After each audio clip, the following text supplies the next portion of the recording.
Welcome to Dynamos Dozen, the podcast that I bring you each and every single week, where I talk about whatever may be on our minds.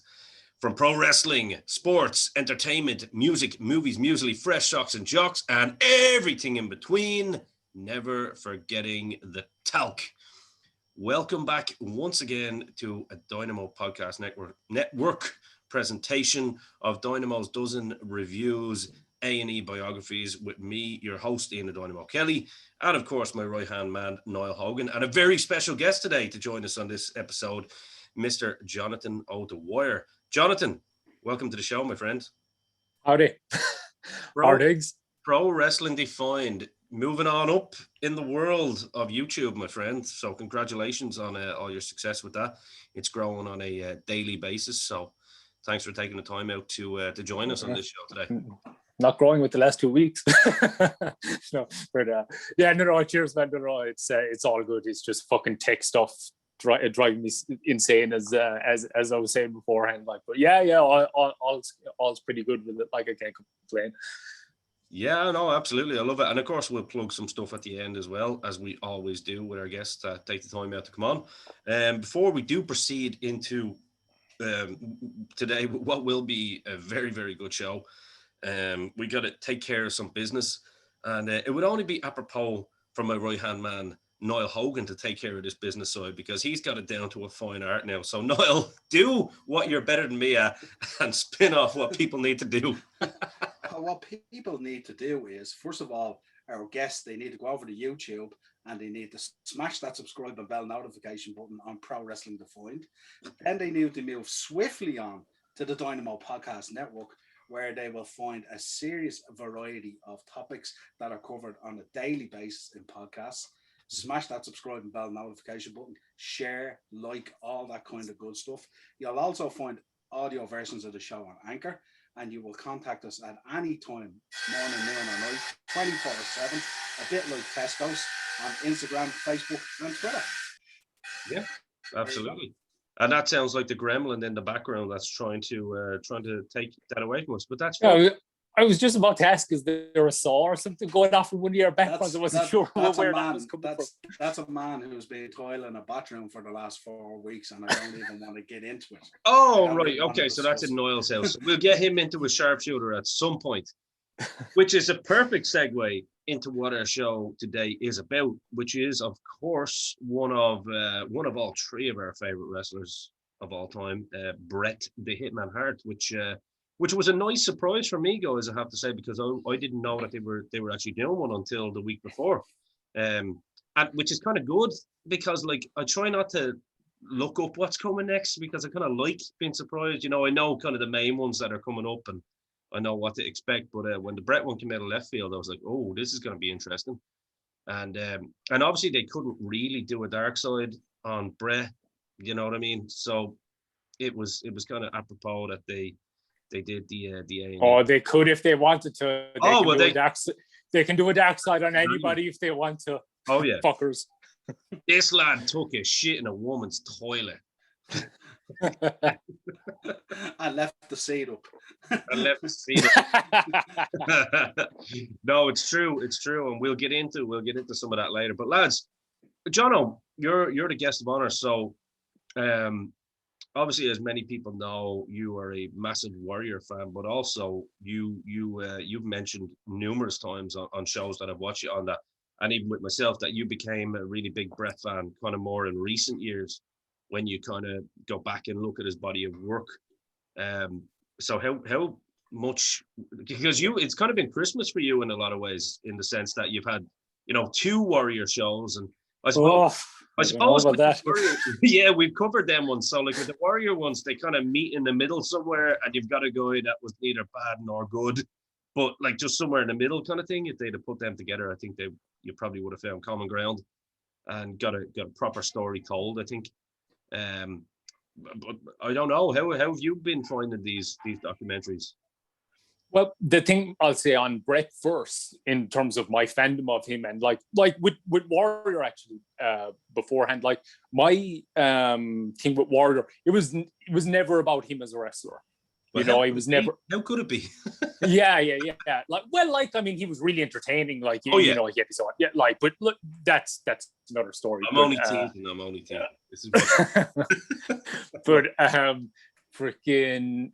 So yeah, it was never, because he was always gone. Like when you know, I was watching it. Like, so it was more to do with kind of the motivational work and stuff he was doing. Like, so yeah. But with Bret, like, I wasn't a big fan of him as a kid, but it was when I was a teenager, when I started studying to, you know, hopefully get into the business one day. That's when, like, I think him, ironically, him, Triple H, and Shawn were like my top three guys, like, you know, that I studied and like just idolized from the purely wrestling standpoint, because they're artists, like, you know. Yeah. And I know, like, there's like issues with Shawn and, or with, I don't, like there was with Shawn and Bret, but like with Triple H and Bret now and everything, which annoys me. I wish they'd get along. Like, I think that's been nipped in the bud too. It was very recently as well. Just for any kind of little trolls out there as well, I think that was nipped in the bud recently with Ric Flair. An interview surfaced that Bret was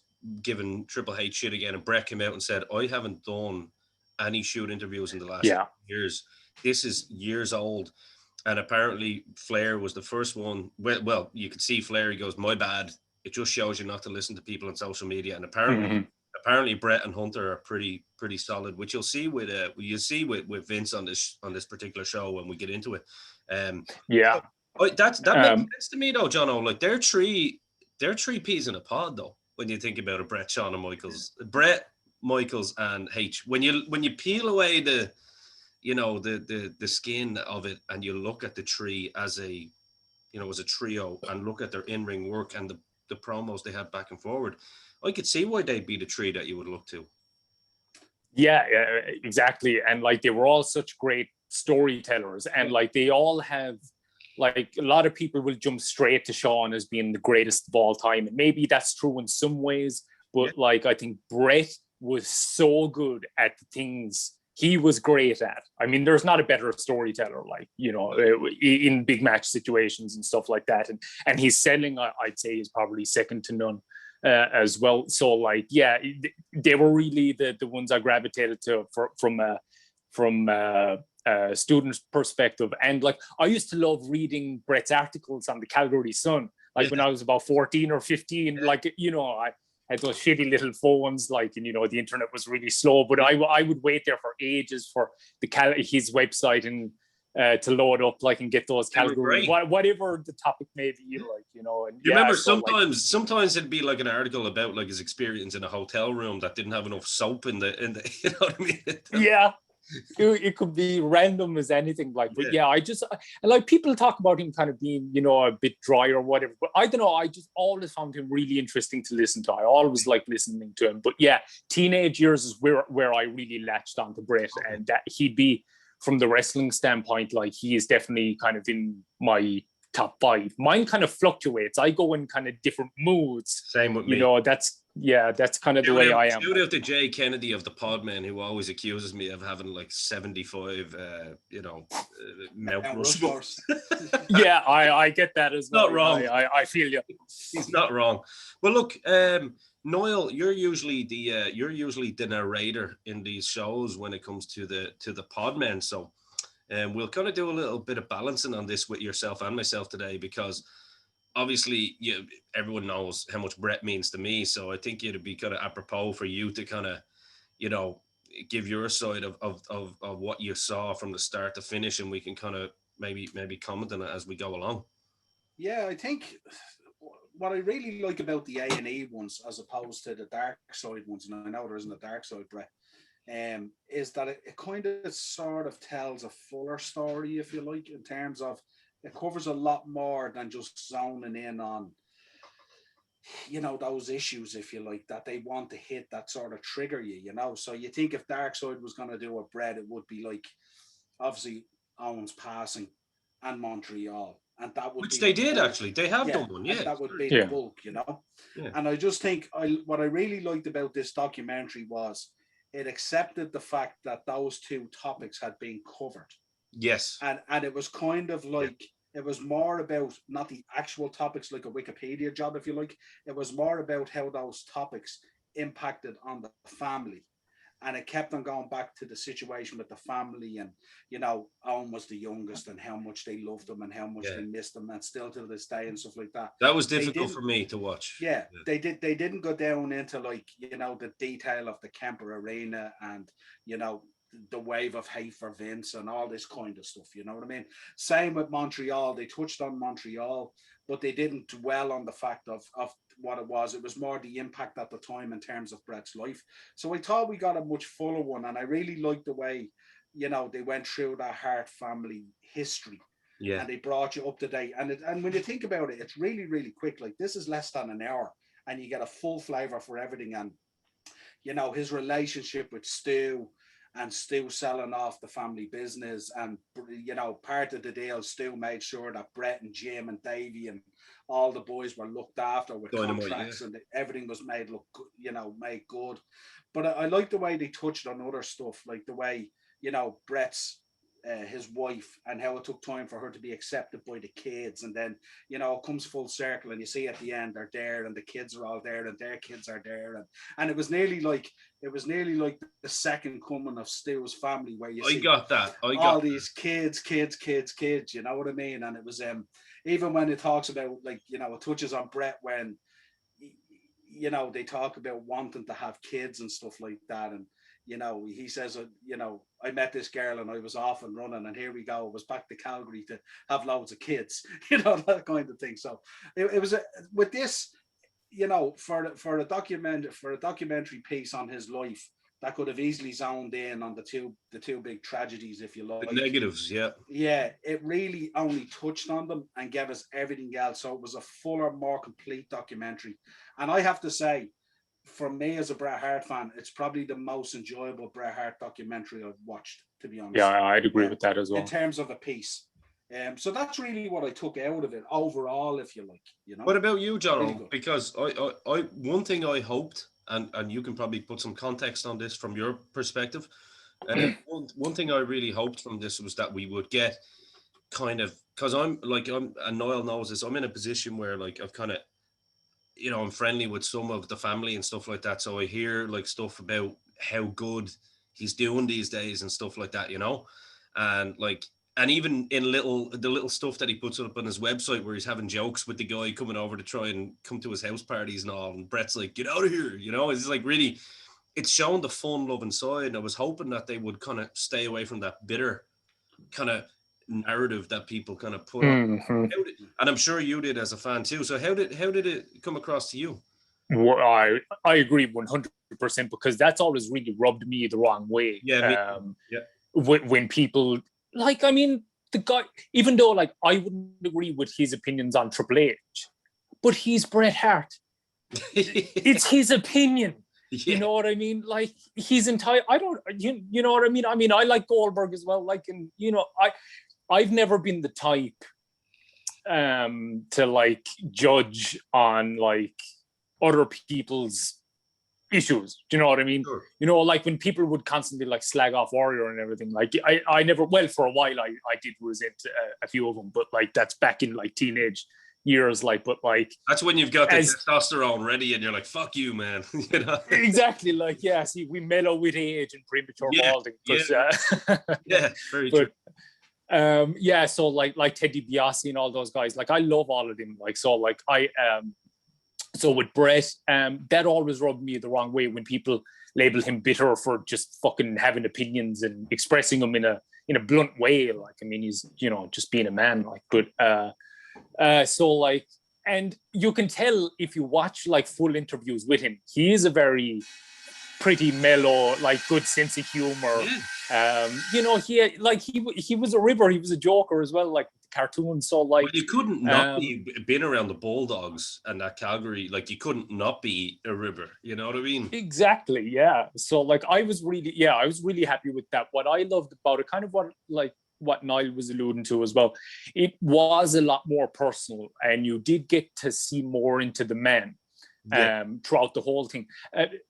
A funny takeaway from it, his sister Georgia, we heard her husband's name is BJ Anus, Yeah. What that guy's parents must have hated him. That was something I picked up on too, and I was like, I didn't want to bring it up, but I'm glad you did. I think sometimes when you have so many kids, you run out of name options and choices. You have to go somewhere. Where you know what was actually very nice for me, because a lot of kids and that are now adults would have been watching. There was a rumor going around a long time ago, back at the Montreal Screwjob, that the brother Wayne was actually Dynamite Kid, because he had those dark Dynamite Kid glasses on and the shaven head. No one knew who the guy was. It was actually really nice to see Wayne talking on this, because he's never really been in interviews, guys. I don't know whether you picked up on that. Someone over the years that I've never really heard talk. I've always heard Bruce talk. I was lucky enough to get some advice when I was still wrestling, or trying to get back wrestling, from Smith. Rest in peace. Smith passed a couple of years back, and he was kind of always had a great opinion and knowledge of the wrestling business. So it was nice to hear some of the brothers and the sisters that you don't really hear a lot from. And Wayne was one that I thought really came across really, really nicely. And he looked like he was a very emotional guy too. You know what I mean? Nearly every scene, he couldn't really hold back the tears, and maybe that's why. They all are. They are all very emotional people. It's hard not to be, though, when you look at that family home, not in their possession anymore, and the heritage of the family, and the I'm the same as Jono. I take exception to people that would be just knocking off the point that just basically fobbing off any reason as to why Bret should be bitter. Because I can tell you, if the shoe was on my foot, I'd be the most bitter person on the planet. I mean, and it comes across, he obviously did. And Vince, this is something early on that I caught on to. Vince turned around and said Bret, from the day he met him, was one of the most honest, straight shooters that he's ever met. And everything you'd want in a champion. Yeah. Behind the scenes, no bullshit. No talking about people behind their back. Just boom. If you have an issue, let's settle it right now, and then hopefully we can put water under the bridge under it, and we can just move on. And that seemed to be Bret, from day one onwards. Do you know what I thought was brilliant? The opening sequence I thought was absolutely drawing amazing. But just just the pictures, by the way. But you know what it was? It wasn't even the art. What it was showing you the other message it was sending was, here's a man who has found peace in his life. Yes. Because most people who find peace in their life, they'll just take up a bit of art or something like that, because it just chills them right out. Yeah. And it just backs them out of that life's potentially that they want to shed. And if you even listen to him throughout the whole documentary, there's nothing in his tone. Even when he's talking about Owen, even when he's talking about Montreal, he's nearly talking about it like it was another person.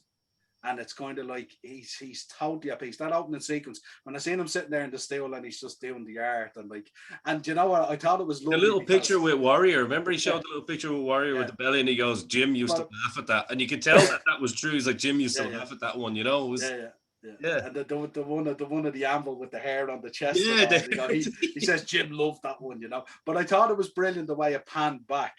And I thought the fact that he was drawing his own picture was kind of like a little sort of kicking the balls to the haters, which I thought was cool. Yeah. It was really cool in terms of that little message that he was sending. Even to this day, he's very cool in the way that undertone comes through, which is absolutely brilliant. Believe it or not, I was reading some reviews on Reddit and places like today, and that was actually a criticism. Oh yeah, typical Bret Hart drawing a picture of himself. I was like, did you actually take the time to look that he was drawing lots of different ones? And let's be real. He's a 5-time WWF heavyweight champion. Why wouldn't he draw a picture of himself? Yeah, I was just about to say, again, he's Bret Hart. He can do what he fucking likes. You know what I mean? All these guys, Undertaker, Flair, whoever. I mean, just leave him the fuck alone. I don't know. I'm just very uncritical. There's very few guys, especially from that era, that I'd have any kind of that I would criticize in any way, shape, or form. I just don't get that. The bitter criticisms, and I actually don't think he's bitter. I think people ask him a question, and he's just answering the fucking question, and he's blunt. I don't know. I just people don't like that, though, Jono. That's one thing people do not like, especially the modern human being has been so caught up in, conditions. Like this is the best relationship that people have. If people are married to this and they're married to the story and married to that, people don't like blunt honesty. If my boss turns around to me and says, "You're actually being a piece of shit there the last couple of days," I'm like, all right, okay, well, I think I respect that. You know what I mean? That doesn't happen, but I'm just saying I would respect that. You know what I mean? I like being called up on something in the moment rather than letting it fester and fester. And I think that's something that people do not like anymore, is that honesty, that blatant, straight up honesty. And I think the more you look at this, you see that this kid is from, he's obviously a man now, but I'm saying this kid has come from literally just a fucking barn, basically, you know what I mean, in Calgary in the cold. And I really enjoyed looking at the stories of the upbringing, even with the bear living under the bear be licking the toads, with the ice cream and stuff. And they were like, "Oh, it's just a big bear." We thought everybody had a bear under their house, Kind of living in a tent on a glacier kind of thing, trying to survive. And like, I think this documentary, more than any of the other ones, really kind of, how would I say, gives you a proper perspective of where he's coming from, psyche wise, like in terms of like, that all criticism, or he took himself too seriously and all that BS. Like, no choice, like, yeah, exactly. I mean, it was bred into him. And like, I mean, but again, why not take the business seriously? I mean, it's a pity we don't have more of that now. Yeah, you know what I mean? And like, but yeah, he's brought up in this, it was about, defending the family honor, the honor of the family business. And like, when you're brought up in that, and then, as far as like the Montreal thing goes, and, the promoter, like Vince is, reneging on the deal, and he wants him to put over Sean and everything. It's like, he's well within his rights, and contractually he had it in his contract as well. So like, people have to remember he still had another month on his contract as well. That's another thing. Was left out, of course, again, because always, WWE history, of course. That's why Bret said like, Vince couldn't take me to court for the punch or anything like that, because contractually, if they had went to court, they were screwed. Do you think Vince manipulated him into the punch for that reason, so so he couldn't sue Vince for breach of contract? Because Bret had creative control in his contract. I don't think so. It's a good point, Jono. I don't think so, for one reason only. I think Vince knew that Bret was probably going to get a hold of him one way or another. And also, when we hear the backstory, that it was the Undertaker that basically, because don't forget, Vince locked himself in his office. So this kind of this machismo of like, I came up to take the shot. I think he came up to take the shot because Undertaker was like, "Get the fuck out." You know what I mean? Yeah. So, look. Yeah. No. The punch really, for me, the punch was a symbol. It was, and it's admirable as well if you think about it. He took that to protect Sean. Well, I don't think so, Niall, because like, when you hear Jim Neidhart and the people that were actually there, they said Vince did try and defend himself. It wasn't like that Vince just said, "Give me a free shot." Vince tried to scuffle back with him, and Bret caught him with an uppercut. So I think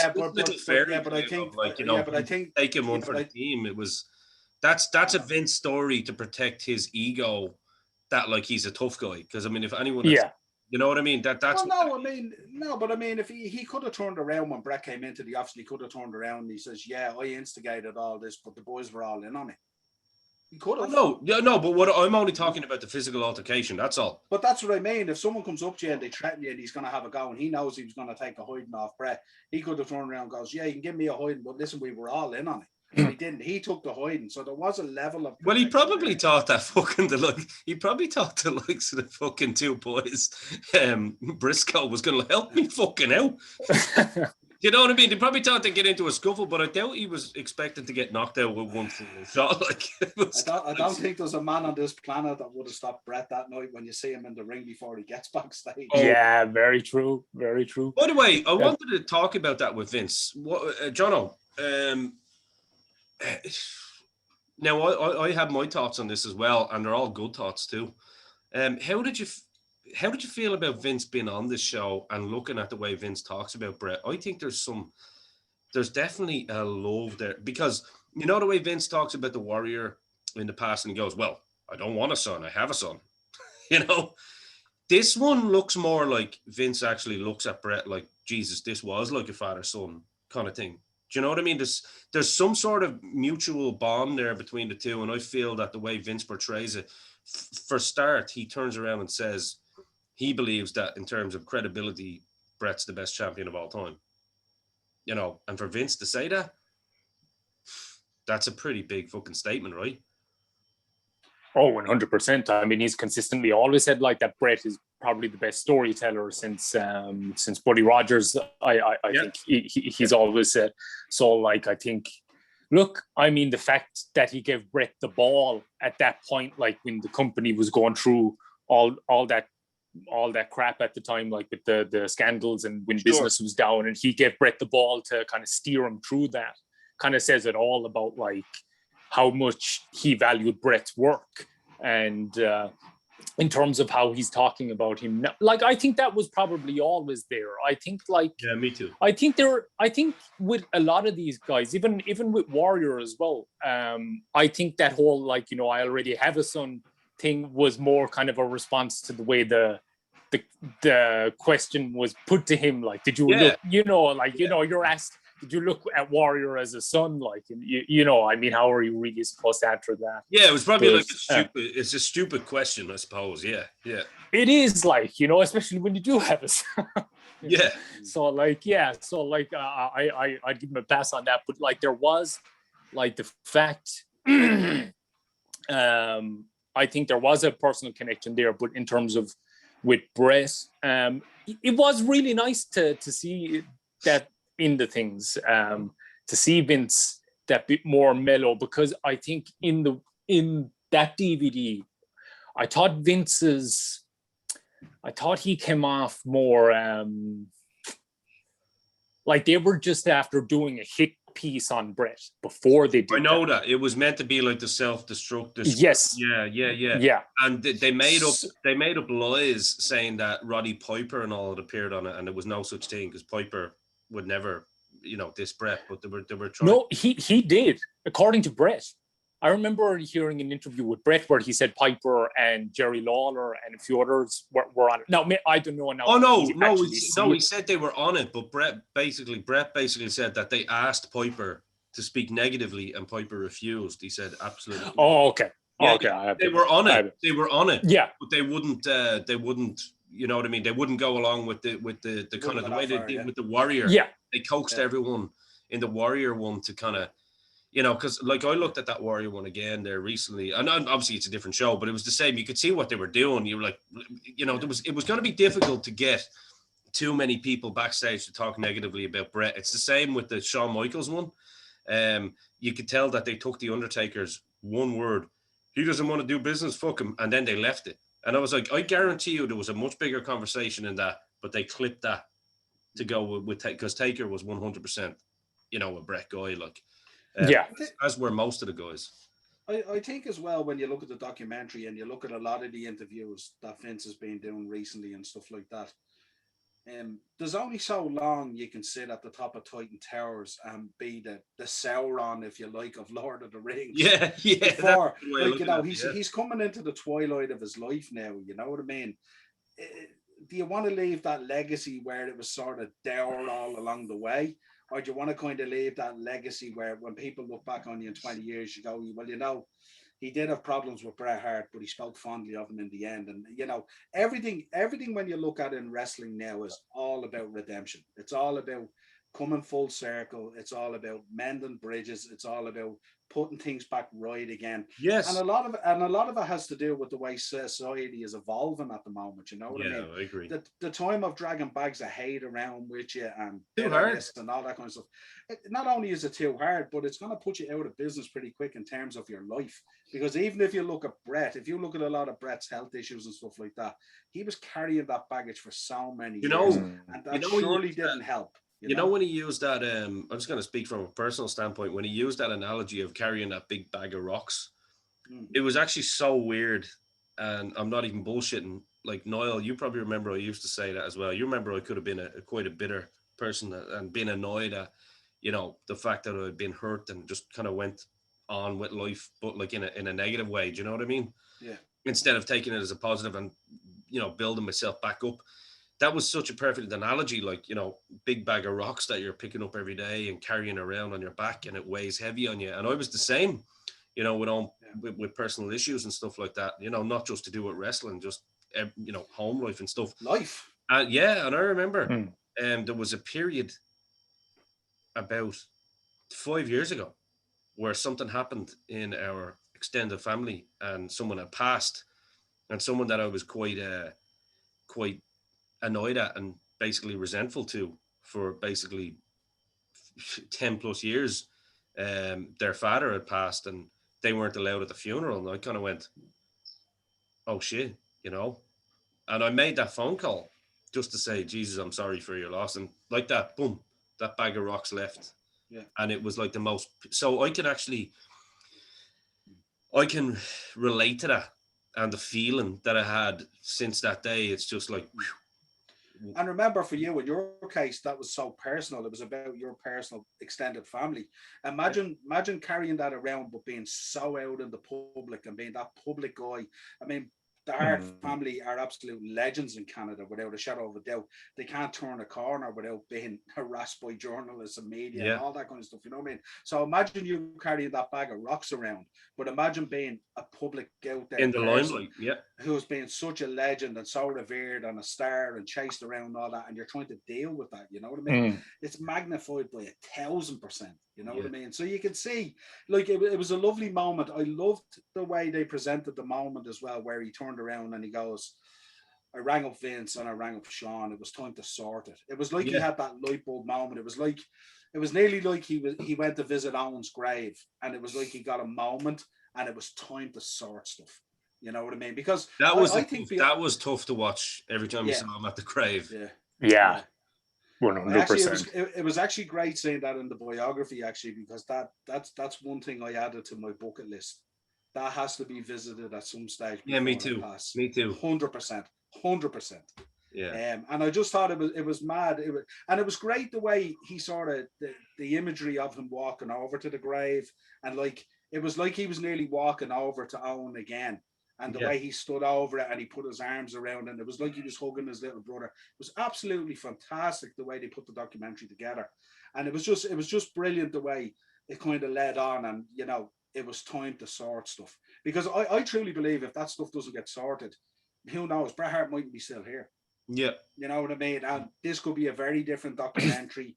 It could be a very different legacy, a very different story to be told, you know what I mean? And I think the brilliant of this is because you have the Hart family there and so much encapsulation and tragedy, it was brilliant, as if Bret had broken that cycle and said, I'm going to be the guy to change this and take that link out of the chain and send the family in a different direction, where it's time to shed all that old stuff and let's move on and be a family again, rebuild our life, and let's start again and create a legacy for the next generation of Hart kids. And I just thought it was beautifully presented. Absolutely. A work of art. That's all I can call it. It's fantastic. John? I'd say it's the best one out of the lot that I've seen. There's a few of them I haven't seen. I haven't seen all of the Booker T one, and I haven't seen the Mick Foley one, but out of the ones I've seen, I think it's the best A&E one. And I think it's probably the best Bret Hart documentary overall. Probably even including Dark Side, or not Dark Side of the Ring. Wrestling with Shadows. Yeah. Sorry, what were you saying there, Ian? No, I 100% agree with you. Like, as a lifelong Hitman fan, I was like, I wanted one thing out of this and one thing only. The show. Because I don't think Bret needs redemption. It's just crazy to think that Bret needs redemption. You know what I mean? At the end of the day, you know, we can argue back and forth who was right, who was wrong. But I think his redemption is with the fans now, is because people that watch this that are anti-Bret people, they'll come up with something, you know what I mean? They'll come up with something, you know, like, oh, he's drawing a picture of himself, you know, just petty, literally like dole monkey fucking bullshit that will, you know, have nothing but time on their hands to just pick apart other people's success to make themselves feel better. But I think for me, looking at the way I look at Vince speaking about Bret, to me, warmed my heart because you could see the love when he talks about his work. Even the little video with the two of them sitting with the dog back in the day, like in Vince's beautiful tracksuit, full of tracksuits, and you could see that relationship that they had. Like that was just such a, Bret probably didn't give him much bother.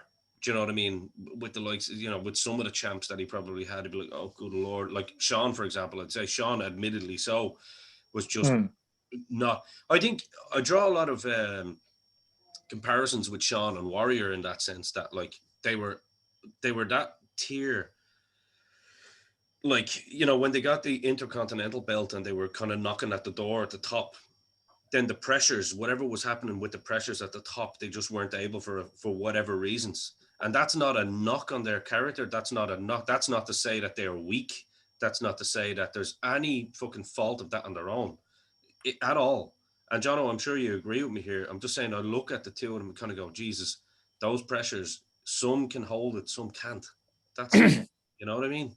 I think there's an interesting comparison there because, like, you look at who each of them were following. Warrior he was the first one to beat Hogan clean. Yeah. And he'd only been in the business, a couple of years and everything, and he. See, like, people can say what they want about Warrior, about not becoming a better worker and, not... Don't you start me now. I'm only joking.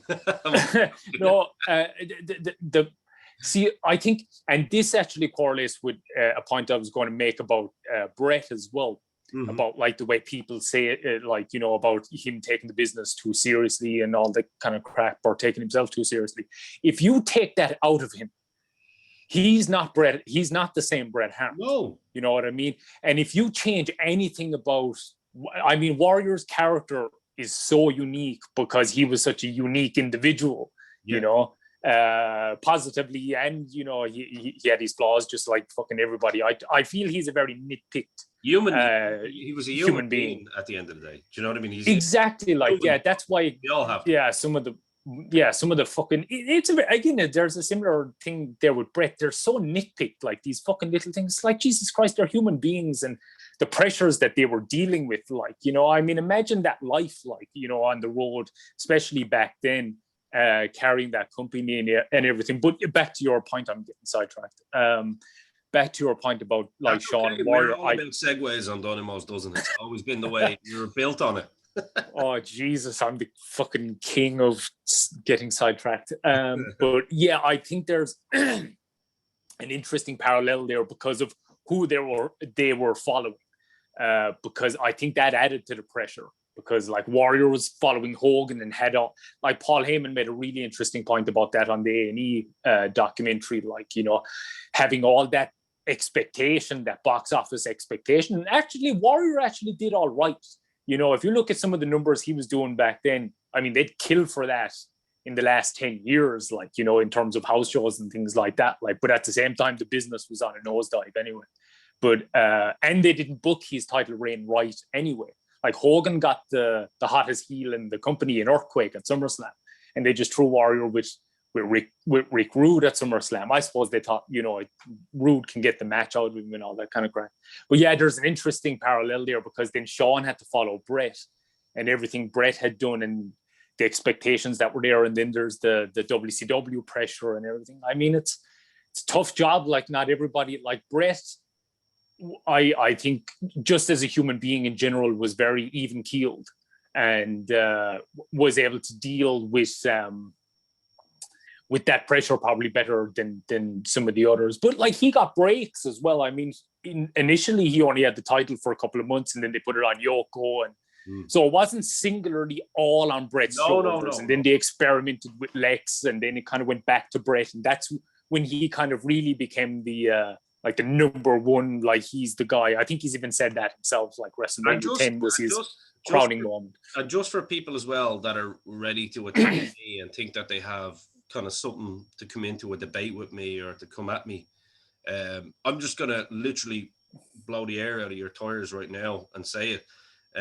I know Bret had his faults. He admitted it in his book, and he also had the stones to admit it on the show too, and say yes, he wasn't faithful to his wife, and he said it wasn't all her fault. You know what I mean? They had, you know, he's very open and honest about that marriage. The first time that the two of them talked about it, and I've had experiences with Julie as well. Talked to her over the years, and there was probably a lot of bitterness, you know, on her part as well. So it was actually very kind of refreshing to see Julie, because her sister, Michelle Billington, she's going to be on this show probably in the next 2 or 3 weeks with the Dynamite show.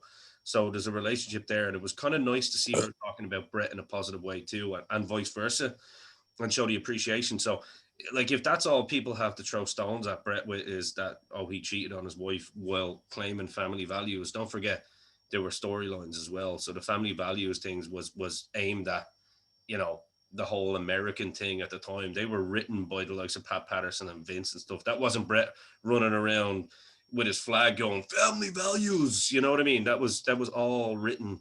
Like the same people that would, you know, criticize him for that then are probably the same ones that are fucking impractical idol worship of Ric Flair. And like, yes, exactly. You know what I mean? I mean, like there's a lot of great point. You know, like if you look at the Dark Side episode on Warrior and Jim Cornette, like all the stones he's throwing, it's like, really? Are you the bastion of fucking morality here? Like the master of the hot tub.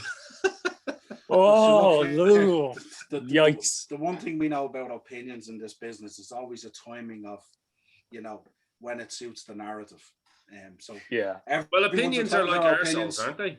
Yeah, but everyone has one. Yeah, but I mean, not everyone has to agree with what we talk about. Not everyone has to disagree with what we talk about. It's a matter of opinion. If you like Bret Hart, great. If you don't like Bret Hart, fine. That's the beauty of pro wrestling, you know. Yeah. But I always thought with Bret, I thought there was a legacy there that he wore on his sleeve of an upbringing. And it comes through in the show as well, when he starts by talking about Stu doing the breakfast with the big bowls and the little bowls. Yeah. And no one was allowed to leave the table till they were finished their food. And, you know, he harped back to the fact that the dad grew up with very little and had to work his backside off. It was great to see the story on Stu, actually, wasn't it? Yeah, because it sort of gave you an insight into him and how he presented it to the family, that there's values here that you should hold in high regard, anything that you have. And then you see it coming through even to the point where it goes to Owen's funeral. And how Owen's funeral basically shut down Canada, basically. He was Canada's son, if you like, you know what I mean?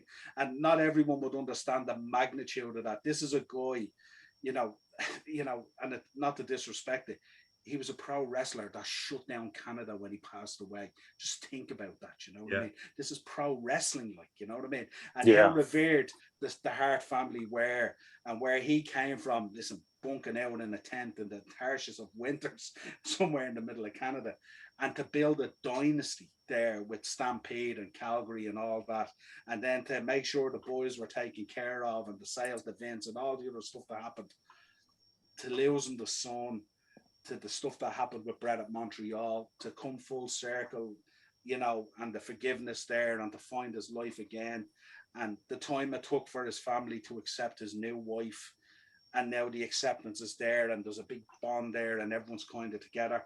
And the other Hart girls that you alluded to, Ian, that talk now a lot more positively and favourably about the situation. And I just thought overall the way it flowed, the way it was knit together, that it was just a lovely piece of documentary work that was put together, you know what I mean? And it didn't leave me feeling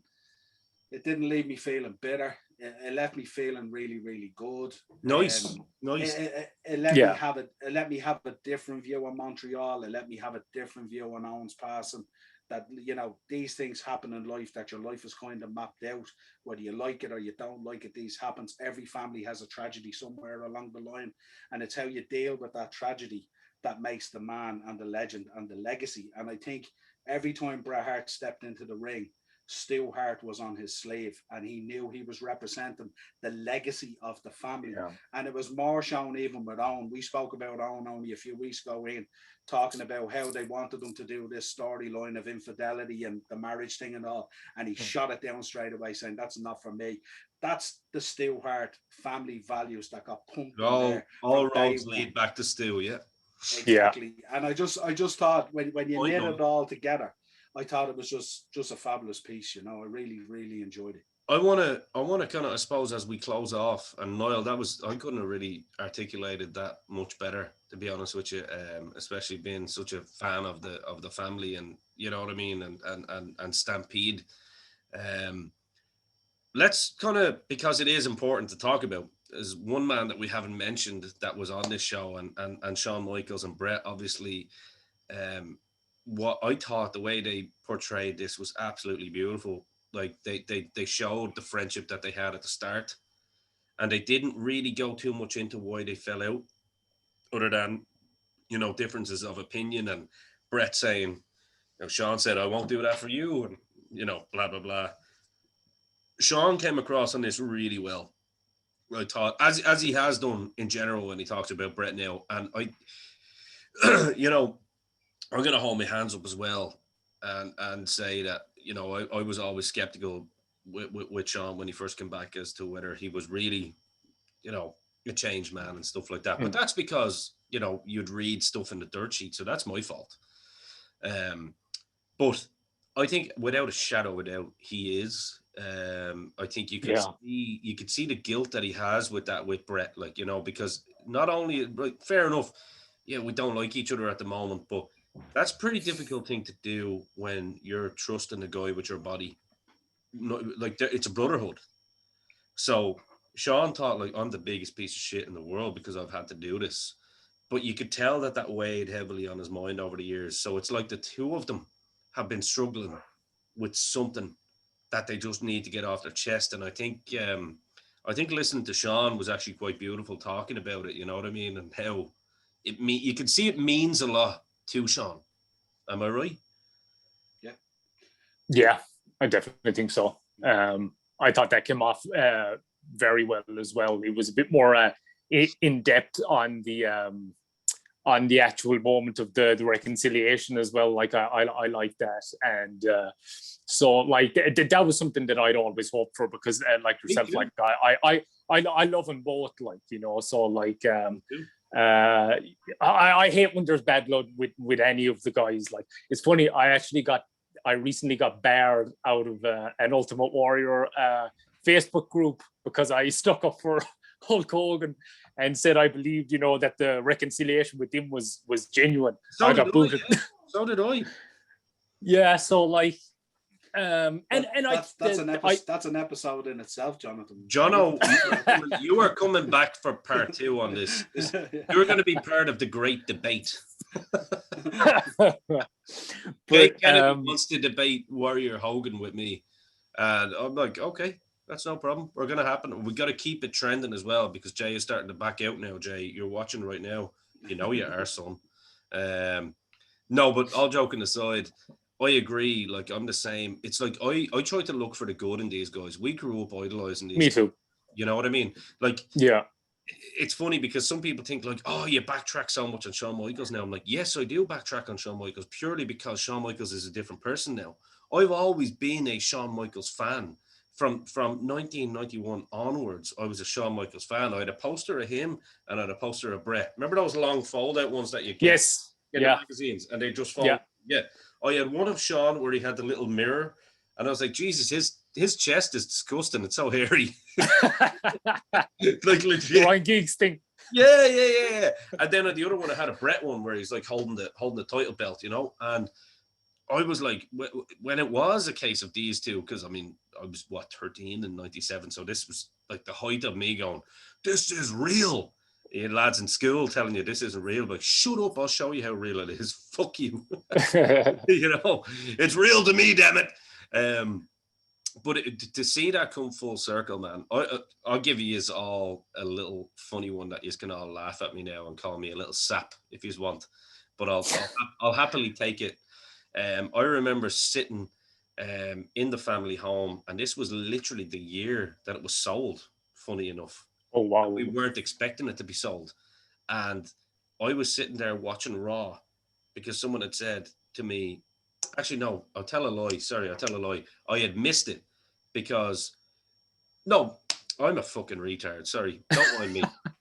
I hadn't seen the WrestleMania, the match. I hadn't seen it live with Vince. So I hadn't seen the Bret Vince match. But the comeback, I was told Bret's coming back. And I'd kind of switched off from wrestling a little bit during that period, you know what I mean? But I was told Bret's coming back. And I made it my mission to make sure that the brothers and the father were there to watch this. And I swear to God, if they could tell you, when I heard that music coming, because so many times they had messed with you, like kayfabe, Bret's coming back, you know. They've done it in recent years with CM Punk, you know, got people excited. Yeah. Especially when you stay away from the dirt sheets and the internet, like, you know, you're like, oh shit, could it be?